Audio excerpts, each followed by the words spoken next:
Friends అందరు బాగున్నారా? Village పటాస్కి like చేయండి, షేర్ చేయండి, సబ్స్క్రైబర్ చేయండి ఫ్రెండ్స్. నేను చెప్పబోయే విషయం ఏం తెలుసా? నేను కారు కొన్నా, ఓపెనింగ్ చేస్తానికి వీళ్ళందరినీ పిలుచుకొచ్చిన. ఇవ్వటు బుజ్జి చాక్లెట్లు అన్నీ ఇస్తానా, చాక్లెట్లు ఇచ్చి కారు ఓపెనింగ్ చేస్తాను ఫ్రెండ్స్. చేయబట్టు చిమాట కారు కొంచెం ఎడవ చేయబడతాను. కారేదమ్మా చూపిస్తా కారు.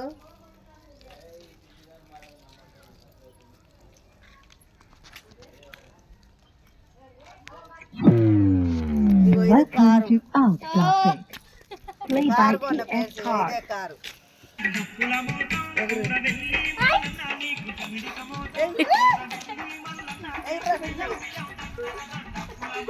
కొన్న ఫ్రెండ్స్